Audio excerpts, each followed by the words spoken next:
This Saturday is UFC Fight Night Vancouver. Reinier de Ridder versus Brendan Allen. This is going to be my full card predictions. Unfortunately, the original main event fell apart. It was supposed to be RDR versus Fluffy Hernandez. Hernandez pulled out. Paulo Costa shit his pants and ran away. And then Brendan Allen actually accepted the fight. And this is a decent main event. Obviously, RDR versus Fluffy Hernandez was a straight up banger. But it's still a decent, compelling middleweight matchup. And honestly, I don't know if the UFC has just conditioned us with really shitty cards, but this is actually a decent fight night card. I mean, you have Kevin Holland versus Mike Malott in the co-main. You have Marlon Chito Vera versus Aiemann Zahabi, which I also think is a quality fight for a fight night card. And so I'm looking forward to this card. It's nothing spectacular. We're going to break down every single fight on the card. And do me a favor, guys, if you enjoyed these types of videos, make sure to subscribe to the channel and turn on notifications and like the video. Let's jump into it. The first fight of the night. Melissa Croden versus Tainara Lisboa. The silhouette of Melissa Croden. I went and watched some of her fights in LFA. I watched it on Fight Pass. Her last two fights, she got TKOs. She seemed to just want to bully her opponent, push him against the fence, brutalize them with knees and elbows, eventually take them down and finish them on the ground. Her last loss is 2.5 years ago against Jacqueline Cavalcante, who's in the UFC now, doing actually well and is kind of a prospect. And then you have Tainara Lisboa coming off a loss against Luana Santos where she got submitted. And then the fight before that, honestly, she looked like shit against Ravena Oliveira. Got bullied a little bit in that fight in the clinch and also got taken down multiple times and controlled a little bit on the ground.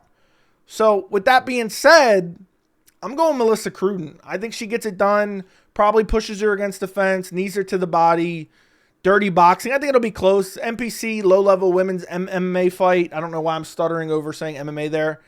And, yeah, I think it could go either way, but I'm going to say Melissa Croden gets it done. I'll give her a participation trophy for losing to Jacqueline Cavalcante, and I'll shame Lisboa for having a close fight and a win against Ravena Oliveira and getting submitted by Luana Santos. So I'm going to go Croden. I'll say decision win, close fight, 29-28 win for the silhouette of Melissa Croden. Next fight on the card, we have Azamat Bekoev versus Yousri Belgaroui, or Belgaroui, I think is actually how you say it. I think this is a no-brainer. Honestly, you have to go Azamat Bekoev. On a crazy win streak, looked incredible in his last two fights, destroyed Ryan Loder, destroyed Zacharias. Belgaroui, I watched in his Dana White's Contender Series, and even though he got the finish, it was kind of unimpressive. He was getting walked down for a bit, bullied in that fight. His striking didn't look particularly great, and I honestly think Bekoev's going to be able to take him down, beat him up on the ground, and probably find a finish. I basically think that's what's going to happen. I think Belgaroui is just a mediocre fighter that got signed from Dana White's Contender Series. He beat a guy who really wasn't that good. And in that fight, it was close. It was close. And he eye poked the guy like 2 times, and it was close. And he eventually got the finish. But go back and watch that finish. The way he's walking him down, throwing shots, looking for the finish. I hate to say it this early in the video, but it was giving me effeminate cucky vibes. Even him getting the finish. He lost to Marco Tulio 2 years ago on Dana White's Contender Series. It seems like these guys are just being recycled. He's 33 years old. He does have a massive reach, and I do think he has a striking advantage, but I think Bekoev has a power advantage, and I think Bekoev has a grappling advantage, which can also help set up the shots on the feet. So I'm going Bekoev to get it done. He went out there, flatlined Ryan Loder, destroyed Zacharias, flatlined him really too, and it was brutal ground and pound from the guard. I'm going to pick Bekoev to get it done. Probably out-grapples him just to be safe. Beats him up on the ground. I'm going to say second round ground and pound TKO for Azamat Bekoev. Next fight up the card, we have Stephanie Luciano versus Ravena Oliveira. I always want to say Lucindo. I don't know why. I think I did it in my last prediction video. I kept saying Lucindo. So forgive me if I do it again. I don't know why it's ingrained in my brain to say Lucindo instead of Luciano. Ravena Oliveira is coming off that loss against Tainara Lisboa, who I don't rate very highly. Before that, she's beating up 8-5, 0-0, 0-0, and 0-0. So Ravena Oliveira is basically her 7 wins. The majority of those wins are 0-0 fighters. And then you have Stephanie Luciano, who had a close fight with Sam Hughes in her last fight. Fight before that, outstruck Talita Alencar. Outstruck her, stuffed the takedowns. Fight before that, went to a close fight with Alencar on Dana White's Contender Series. Went to a draw. I think Ravena Oliveira's striking isn't great. Her grappling isn't amazing. And Lucindo showed excellent takedown defense. And I think she's just a crisper, cleaner, more technical striker. She'll probably go out there and just touch up Ravena Oliveira on the feet. I actually think Luciano, I probably already said her name wrong. I'm not sure. I think Luciano is just a more polished striker. And I think unless Oliveira can get her down and beat her up on the ground, I don't think she's going to have a whole lot of success. And Luciano actually seems, I hate to say it this early, she seems like someone who can actually be like a top 10 fighter eventually. 25 years old, has looked decent. I know Sam Hughes' loss isn't that good. It was a split decision. And Sam Hughes is kind of a decent fighter within the strawweight division. So I'm going to go Stephanie Luciano to get it done. Decision win over Ravena Oliveira. Next fight on the card, we have Kyle Prepolec versus Drew Dober. How can you pick Kyle Prepolec? I know, like, kind of people gave him a participation trophy. He stepped in on short notice against BSD. And he didn't get finished in the first round, but he got beat up pretty badly. He got out-grappled pretty badly. He got submitted in the second round after he was getting his brains bashed in the second round. I know Drew Dober's 27-15. That's a crazy record. It's a crazy record. He's lost 4 out of his last 5, but look at the opposition. Manel Torres. I know not the greatest, but nasty striking, nasty finishing ability. Fight before that, got KO'd or basically it was a doctor stoppage against Gene Silva. Gene Silva, very good striker. Fight before that, Renato Moicano. I know kind of bummy, but it was a close fight. Drew Dober, I remember slammed him on his head at one point and almost had him out of there. Last wins against Aoriqileng, which is kind of bummy, which was 2 years ago, and then got KO'd by Matt Frevola. Does Kyle Prepolec really have that nuclear power to get Drew Dober out of there? I know Drew Dober's chin anymore, it's kind of like, eh. And I know Kyle Prepolec's kind of KOing guys on the regional scene a bit, but it's a guy who's 25-29. It's a guy who's 11-6. It's a guy who's 14-6. He lost to Shane Campbell 19-8. That's a while ago, though. He's 36 years old. He basically got a fight. He got a contract for stepping in on short notice against BSD. He's not a great striker. He's not a great grappler. And essentially, he's getting a second fight because the UFC, when they sign guys on short notice, they at least give him one more opportunity. And they're so like, you know what, Kyle Prepolec, he's from Canada. Let's throw him on the Vancouver card. I think Drew Dober probably goes out there and starches him, to be honest. I think this is another Ricky Glenn 2.0. So I'm going to go Drew Dober to get it done. It'll be like first or second round KO. Since Kyle Prepolec survived against BSD in the first round, I'll say he survives the first round against Drew Dober, and maybe Drew Dober is a little bit more cautious and conservative because he's worried about his massive losing streak and the fact that he's taken a lot of damage, and maybe he fights a little bit more smart and a little bit more measured, and he tags up Prepolec early, but Prepolec lands a counter, and Joe Rogan starts saying, man, Kyle Prepolec, it's a dog, man. The dogs might be barking tonight. John Anik will be like, DraftKings. I know Joe Rogan isn't going to be there, but John Anik will be like, man, Prepolec, man, on DraftKings, man, he was a plus 500 odds. Man, the dogs are barking tonight. Maybe Prepolec goes out there and starches him in Canada and gets a massive ovation, and Drew Dober's career is over. But I'm not going to bank on that. I'm not going to bank on the dogs barking in this fight. I'm not going to be laying my units on the dog money. So I'm going to go Drew Dober. I'm going to say second round KO for Drew Dober. Next fight on the card, we have Danny Barlow versus Djorden Santos. I can't remember if you say Jordan Santos or Djorden Santos. This is a tough fight, honestly, to pick. Danny Barlow's kind of scrubby, but has nasty power. Lost his last fight against Sam Patterson, but that's not a horrible loss. That loss has aged well, got finished there. Before that, went to split decision with Nikolai Veretetnikov, which is kind of bummy considering that dude's a straight-up scrub. We just saw him scrubbing it up recently. Fight before that, Josh Quinlan, not that good. Fight before that, Dana White's Contender Series. You have Santos coming off a loss against Ozzy Diaz. Listen, I think either guy could win this fight. I don't know. Like 92% is taking Barlow on Tapology. I really think this is, I don't want to say 50-50, but I think it's a lot closer than people probably think. They're like, man, Danny Barlow, man, left hand to God, bro. I heard about him from Dana White's Contender Series, man. And Santos really hasn't had a stable performance. Gets outboxed by Ozzy Diaz. Came off Dana White's Contender Series with an unimpressive win, decision win. I think he could win, but I'm not going to pick him. I'm going to pick Danny Barlow to get it done. It's just a matter of how does he get it done. I think Barlow probably shows that power again. The way Ozzy Diaz was landing, was pumping the jab, snapping his head back a bit. I think Danny Barlow will be able to find that left hand. So I'm going to pick Danny Barlow, even though I don't think it's a lock by any means. I'm going to pick Danny Barlow to get it done. I'm going to say first round KO.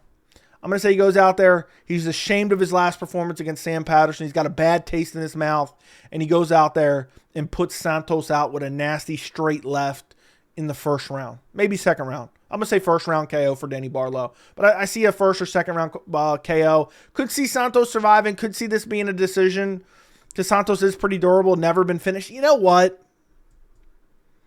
As I say all that, I think about it. Like, I was looking at him, like, he's never been finished. He's pretty durable, obviously. Or he's never been KO'd. I don't know if he's been submitted. Hasn't taken a lot of damage, doesn't have a lot of experience. You know what? I'm going to say Barlow decision. I'm going to change my pick.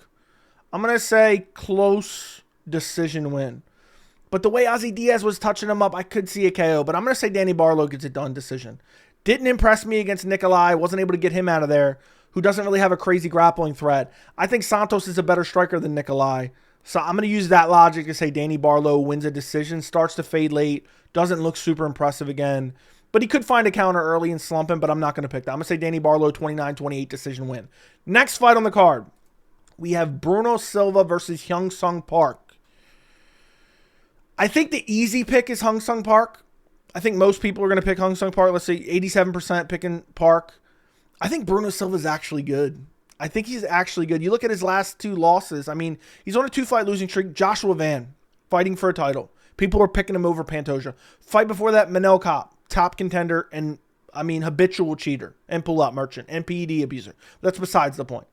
So, you know, you look at those two fights, and it's really good opposition. And then the fight before that, Cody Djorden went out there, was able to lose the first 2 rounds, and I think get a 3rd round stoppage against Cody Djorden. I actually picked him in that fight. But Bruno Silva's kind of small for the weight class. His grappling isn't amazing. I know Hyun Sung Park's coming off a loss against Taishiro Taira, but he stepped in on short notice. And Taira is an elite level guy. Before that, undefeated, 10-0. Beat Carlos Hernandez, finished him. Beat Shannon Ross. I know who's a scrub who has no chin, but still finished him. I think you have to go Hyun Sung Park. I could see him maybe getting a sub, but Bruno Silva's pretty durable. I know he got finished in his last 2 fights, but again, that's Joshua Van, and Manel Kopp had to cheat to get that finish with a groin shot. It was basically a groin shot finish. So, I'm going to say Hyun Sung Park doesn't get it done via stoppage. I'm going to say he wins a decision. He out-grapples Bruno Silva. The grappling sets up the hands. And Bruno Silva will have some moments, but he's kind of small for the weight class, too. I see him just getting out-muscled. I really do. I really do just see him getting out-muscled. He's a 3-inch height disadvantage in this fight. He's also 35 years old, 6 years older than Hyun Sung Park. So I'm going to pick Hyun Sung Park to get it done. I'm going to say 30-27 decision win, where Bruno Silva might have a couple moments, but I think ultimately Hyun Sung Park will be able to out-grapple, will be able to out-muscle him in the clinch, and it will set up the striking, even though I think Bruno Silva's faster on the feet. But I also like Hyun Sung mixing it to the body, man. I forgot what fight I was just watching. I think it was the Shannon Ross fight. Yeah, it was the Shannon Ross fight. He was throwing hard to the body and actually finished him with a body shot. So I'm going to pick Park to get it done via decision. Next fight on the card. Is this the featured prelim? This is the featured prelim. Charles Jourdain versus Davey Grant. I feel like you can never count out Davey Grant. Am I wrong? 15-7, but man, when has Davey Grant ever been out of a fight? It seems like never. The only loss he has recently is against Daniel Marcos, split decision. Arguably could have won that fight. Since then, beat Ramon Tavares. Since then, beat Damon Blackshear. He's 39 going on 40, but damn, man. Good striking. Kind of underrated. Long-time veteran in the UFC. Charles Jourdain, 29, coming off a win over Victor Henry, who's a scrub. Before that, lost to Gene Silva. Before that, lost to Sean Woodson, but close fight. Am I going to pick Davey Grant? No, I'm not going to pick Davey Grant. I don't think so. I'm going to pick Charles Jourdain. I know the 16-8 record, but I think he has a decent, well-rounded skill set. I think he's still getting better, and he's 29 years old. I know that doesn't mean a lot, but I think Davey Grant at some point, you know, He's really good. He's really good. He's really good. And he's durable and his striking looks good. But eventually you got to it's time to lose. It's time to fall off a cliff. At damn near 40 years old, this is a sport where the young eat the old. So I'm going to go Charles Jourdain to get it done. I don't think he's finishing Davey Grant. I don't know if Davey Grant, I don't remember the last time Davey Grant. Let me actually look this up. Let me pull this up. Let me take a second. Of course, Tapology just sucks right now. Let me see. I don't remember when the last time Davey Grant's been finished, if he's ever been finished, because he's that damn durable. Definitely not in the UFC, right? No, he's been subbed 4 times. That's crazy. So when's the last time he's been finished? He got finished by Manny Bermudez back in 2018. He's got finished in the UFC. Yeah, he's gotten submitted quite a few times in the UFC, but it's way back in the day. Rear naked choke, Chris Holdsworth. I forgot about him. Lost to Damian Sasayak. Got armbarred. Manny Bermudez. I think he's shored up his jiu-jitsu. He has great takedown defense, and it's not like Charles Jourdain is an excellent wrestler by any means. And I don't think he's going to get finished in this fight. I think Charles Jourdain is going to want to keep it standing. I know he has decent submission ability. Obviously, he guillotined Victor Henry. But I don't think Davey Grant, a veteran of the sport, who's super well-rounded, is going to get subbed by Charles Jourdain. But I think Jourdain's just going to be faster on the feet. So I'm going to pick Charles Jourdain to get it done via decision over Davey Grant. Next fight on the card. Opening up the main card, we have Kyle Nelson versus Matt Frevola. It's another tough one. There's a lot of fights that I feel like are a no-brainer on this card, but there's a lot of like 50-50s. Kyle Nelson was on a hell of a streak until he ran into Steve Garcia. Steve Garcia is now main event and Apex card coming up soon. 34 years old. Before that, KO'd Bill Algeo. Before that, Fernando Padilla beat him via decision. Before that, beat Blake Builder, who was kind of a prospect, getting hyped up a bit. Kyle Nelson's a really good kickboxer, solid takedown defense. Frevola's kind of wild and crazy, but has decent power. Got brutally KO'd by Fair-Ziem. That's a year ago. He sat out for a year since then. Then before that, KO'd by Benoit Saint-Denis. Last wins against Drew Dober 2.5 years ago. They're both a bit older, 34 and 35. 35 for Frevola. It's going to be primarily standing. But I'll say this. I trust Kyle Nelson's chin a little bit more, even though he got KO'd by Steve Garcia, and he's been out for a while since then as well. They're both coming off long layoffs. They're both coming off brutal finishes. I just think Nelson's more durable, and I think his chin is going to be able to recover more than Matt Frevola, who got KO'd in back-to-back fights. He's 35 years old. And I think Nelson in Canada, maybe those corrupt judges, those corrupt officials, man. You know, when you're in Canada, the commission is corrupt for Canadian fighters. Don't you guys know that? If you know, you know. I'm going to go Kyle Nelson to get it done. Actually, you know what? I'm going to pick Kyle Nelson to KO Matt Frevola. I'll say second round head kick KO for Kyle Nelson over Matt Frevola. I think he's more clean in the striking. I think he's more technical in the striking. And I think Matt Frevola, I think his time is kind of passing him a bit. He kind of had that run for a bit where he's KOing Drew Dober, he's KOing Atman Azaitar, KO'd Gennaro Valdez. That time, I mean, that's 2.5 years ago was his last win. I know, you know, Kyle Nelson's wins aren't that great. Bill Algeo's not all that great, but I think Kyle Nelson will get it done. Whether it's decision, could be decision, but I'm going to pick him. I'm going to say second round KO for Kyle Nelson. Next fight on the card, we have Cody Gibson versus Aoriqileng or Aoriqileng. I'm going to go Cody Gibson, man. I know he's 38. Oh, man. I don't know. This is another one. I don't know. Aoriqileng didn't look great against Raul Rosas Jr., but Raul's decent. Before that, he quit after a groin shot from Daniel Marcos. He's getting touched up. Before that, has a win over Johnny Munoz Jr. Cody Gibson coming off a loss against Damon Blackshear, a win over Chad Anheliger, a win over Brian Kelleher, which aren't good. Lost to Miles Johns. Cody Gibson's just kind of a tough, durable, gritty guy who's kind of bummy, but decent stamina, hard to put away. Aoriqileng doesn't have the best cardio. His wins over the last few years, I mean, Johnny Munoz Jr. and Jay Perrin. Is Jay Perrin even in the UFC anymore? I forgot he even existed. I think this one, no matter what happens, if I'm wrong, I'm going to end up kicking myself because I think Aoriqileng is actually a far superior striker, but does he gas out? And Cody Gibson kind of keeps pushing the pace and has decent volume. But you know what? I'm going to pick Aoriqileng. I think he's cleaner on the feet, man. I don't trust him to get it done, but I don't think Cody Gibson's just going to ragdoll him in the grappling. Maybe I'm wrong, but Cody Gibson's 38 years old. 21-11, 22-11 according to the UFC, 21-11 according to Topology. Aoriqileng isn't much better, 25-11, and just slow down. I think no matter what, if I'm wrong, I'm going to be kicking myself. But I'm going to go Aoriqileng. I was originally leaning Cody Gibson just because of the durability and the pace. He's kind of like a poor man's... I don't even know what I was going to compare him to be honest. Kind of reminds me of like a Kurt Hullabo. But yeah, I'm gonna go Aoriqileng to get it done. Just more athletic, faster, 32 years old. I'm gonna pick him to get it done over Cody Gibson. I'm gonna say decision win, razor close decision win, controversial scorecards, maybe even a split decision, 29-28, Aoriqileng over Cody Gibson. But I'm not 100% confident in that one. Next fight on the card. Is this a featured fight on the card? No, it's not. We have Manon Fiorot versus Jasmine Jasudavicius. I think you have to go Manon Fiorot. Jasmine, I think, has got as far as she's going to get. I know she's on a crazy win streak. She's coming off a sub against Jessica Andrade, but Jessica Andrade shows up for a paycheck. Before that, Mayra Bueno Silva decision win. Before that, beat Ariana Lipski. Not that good. Before that, Fatima Klein. Not that good. Before that, Priscilla Cachoeira. Bum. Manon Fiorot's coming off a loss in a relatively competitive fight against Valentina Shevchenko. Before that, beat Erin Blanchfield, stuffed all the takedowns and outstruck her. Before that, beat Rose Namajunas, outstruck her. And Jasmine's sloppy on the feet. And the only way she wins on the feet is pressure and volume.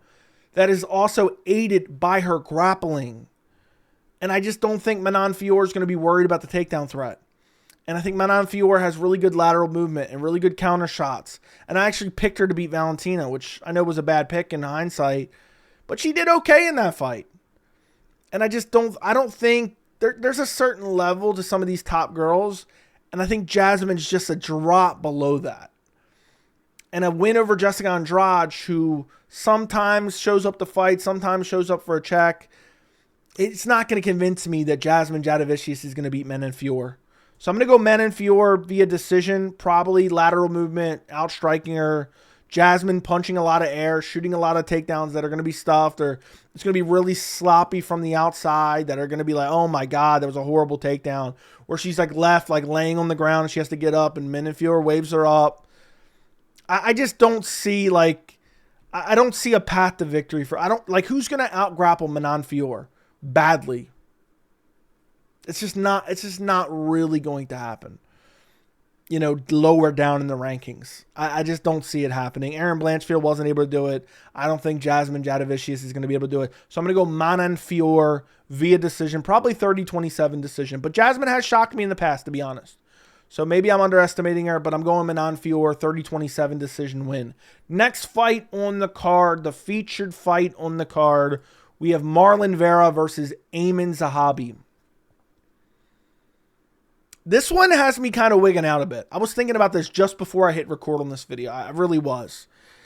I feel like my mind is telling me Aiemann Zahabi, but at the same time, I think Aiemann Zahabi's kind of shit, man.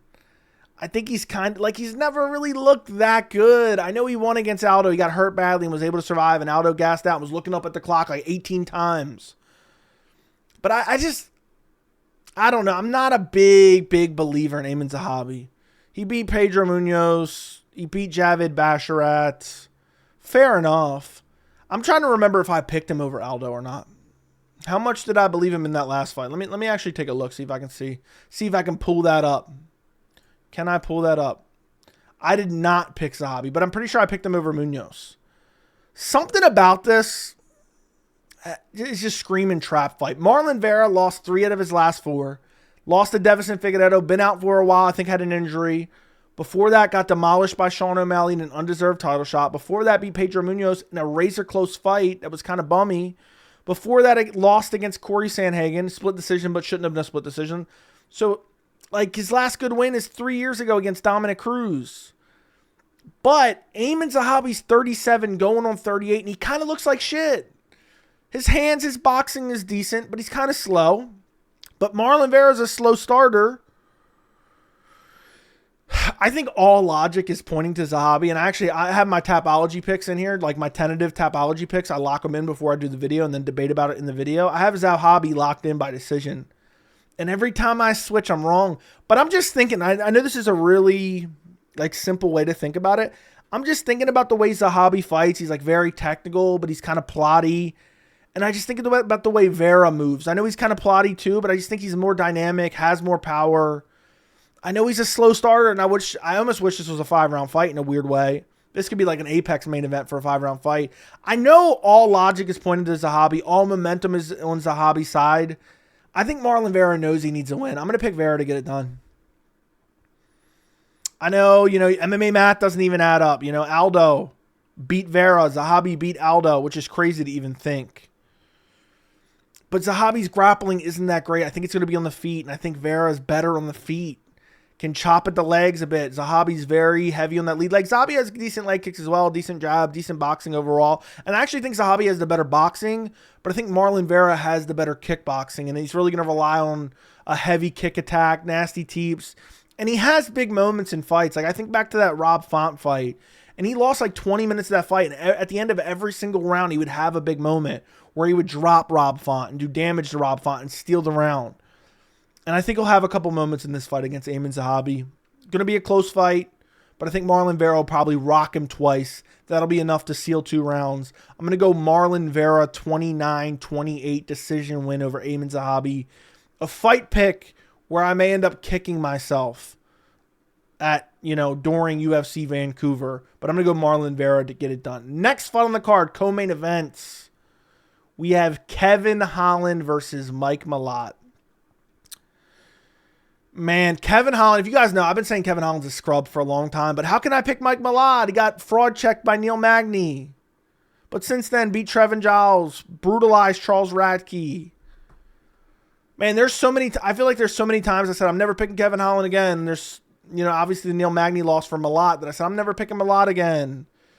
Holland's coming off a loss to Daniel Rodriguez, where I think a lot of people thought he would win that fight. I think I even picked him in that fight. Before that, subbed the dead corpse of Vicente Luque. Before that, beat Gunnar Nelson, but honestly looked like shit in that fight. And Gunnar Nelson gassed out. Otherwise, he might have won. Lost to Reinier de Ridder. Lost to Roman Dolidze. Quit against Roman Dolidze. I'm going Mike Malott. I don't believe in Kevin Holland. I've never believed in Kevin Holland. Mike Malott, I know his striking isn't that good, but his grappling's all right, and his striking has been improving. And, I know they both kind of quit in multiple fights before Malott quitting against Neil Magny with low stamina. I think he gets it done, man. I think he does. I think Kevin Holland half the time doesn't train. He just shows up for paychecks. He's like, man, I don't want to win because I don't want to get recognized at Walmart, man. I just want to be able to go to Walmart and not get recognized and 45-70 and all that bullshit. I'm going to go Mike Malott to get it done. I know he's at a striking disadvantage, but Holland's striking isn't that good. And Reinier de Ridder took him down with ease and just bitched him on the ground, which I loved and I picked as well. So I'm going to pick Mike Malott to get it done with his grappling. I don't think Kevin Holland's takedown defense is good. His grappling has never evolved. It got better at welterweight, but he's been ragdolled too many times. Got ragdolled by Derek Brunson. Got ragdolled by Marvin Vettori. Got ragdolled by Khamzat Chimaev. Got ragdolled by Reinier de Ridder. Got ragdolled by Roman Dolidze. Quit against Roman. Got beat up by old man Wonderboy Thompson when he was gifted a fight to win against a top 10 guy in the welterweight division. Nobody has more Dana White privilege than Kevin Holland. Multiple main cards for no damn reason. So I think proper Mike Malott's going to get it done. I hope he subs him. But I don't pick on hopes and prayers. I'm going to say Mike Malott out-grapples him. Holland has some moments on the feet. Has a massive reach advantage. It's an 8-inch reach advantage. 2-inch height advantage. They're both roughly the same age. 32 and 33. 33 for Malott. But yeah, I'm going to go Mike Malott to get it done in Canada. If he embarrasses himself against Kevin Holland, I will never pick Mike Malott again. Unless he fights the ultimate scrub. But I'm going to go Mike Malott to get it done with his grappling. 29-28 decision. Maybe one round. Kevin Holland touches him up a bit. Malott takes him down. Doesn't do a lot of damage. And maybe Kevin Holland gets that round. But I think Mike Malott will get it done with his grappling. I don't trust Holland's grappling. And Mike Malott's striking has improved. So I'm going to go Mike Malott, decision win, 29-28 in the co-main event of UFC Vancouver. Next fight on the card, main event. We have Reinier de Ridder versus Brendan Allen in the middleweight division. Is this even a question? You think I'm going to pick admitted child abuser Brendan Allen, who talks about whooping his young daughter and brags about it online? No, I'm kidding. I'm not kidding that he did that, but that has nothing to do with my actual pick. Brendan Allen's taking this on short notice. Now, I do believe the majority of people are going to act like this is a shoe-in win for RDR. There's no doubt he's got this in the bag. Look at his cool nickname. Dean Thomas is probably saying, man, RDR, man. There ain't no way the dogs are going to be barking because he has a cool nickname. I think Brendan Allen actually could win this fight, but I'm not picking him to win the fight. I mean, his last fight against Marvin Vettori, lackluster. Fight before that, got bitched by Anthony Hernandez, but had some moments in that fight. Fight before that, honestly looked decent against Nasruddin Imavov, but showed horrible fight IQ when he's winning in the striking against Agassi Imavov, initiating the grappling. But RDR has really good grappling and really good jiu-jitsu, and Brendan Allen relies on his jiu-jitsu and his grappling to win fights, and it's not that good. I thought he lost to Chris Curtis. And then Curtis tore his hamstring in the last 10 seconds and lost the 5th round because of it. And that was on short notice for Curtis. And you factor in that RDR does not quit. He's a better Dricus du Plessis. I'll say it right now. RDR is a better Dricus du Plessis. And I'm going to stop. And I think everyone needs to stop grading him on the Gerald Meerschaert performance. I think that was an aberration. I think there were some things were going on behind the scenes that we did not know about. And I think he's improved since then. Destroyed Kevin Holland, fraud checked Bo Nickel, brutalized him, walked him down, and bitched him. Says, yeah, I wish my parents bought me a King Ranch when I was 16. And just walked him down and embarrassed him. And then beats Robert Whittaker. Got dropped badly in that fight. Survived. Was able to win. I picked him against Whittaker. If I'm picking him against Whittaker, how can I not pick him against Brendan Allen? Especially in a 5-round main event where Brendan Allen's coming in on short notice. How do you pick Allen to win this fight? Is he going to outstrike him? Allen's striking has improved. I don't think it's good enough to beat Reinier de Ridder, who doesn't really allow you to have clean striking. He's going to walk you down. He's going to pressure you. He's going to knee you to the body. He's going to elbow you in the clinch. He's going to mix in grappling. And I think the longer this fight goes, the worse it's going to get for Brendan Allen. I think Brendan Allen will look decent. It'll look close early.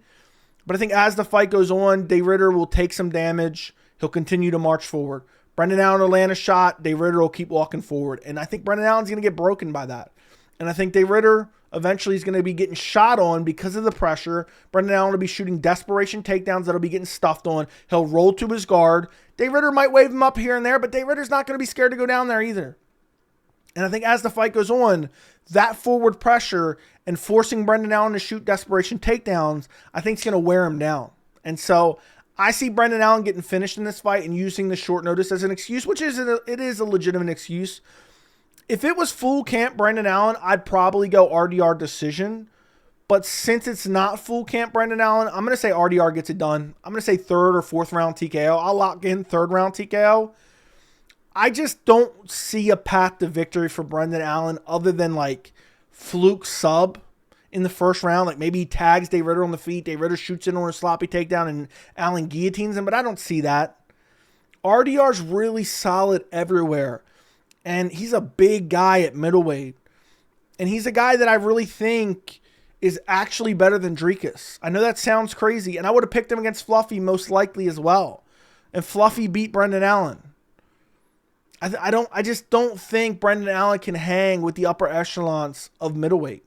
I just really don't. So I'm going to go Reinier de Ridder to get it done. I'm going to say 3rd round TKO on a gassed Brendan Allen who's been pressured the entire fight. I think he gets off some damage. I think the 1st round maybe even goes to Allen.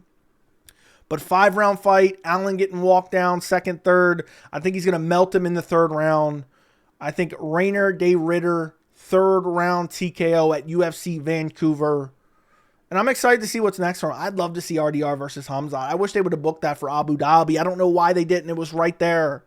It really was right there. They should have booked it. I don't think RDR beats Hamzat, but I would still love to see that matchup. But yeah, I think RDR gets it done. Shout out to Brendan Allen for taking this opportunity. Paulo Costa did, and he shit his britches and ran away. Said, give me 3 rounds. Give me 3 rounds. Give me a catch weight. Well, what's the fucking point then, buddy? So keep being a troll online. Keep being a bum online. Maybe some fans will hype you up off of one good win or one decent win in the last few years. And Brendan Allen will step in. He has a massive opportunity here. If he can beat RDR, Brendan Allen is right back in the mix in the middleweight division. But yeah, I'm going to RDR via third round TKO. Looking forward to this card. I'll be live streaming it on Saturday if you care to join me. But yeah, guys, let me know what you think down in the comments. Don't forget to like the video and subscribe to the channel. And thank you so much for watching.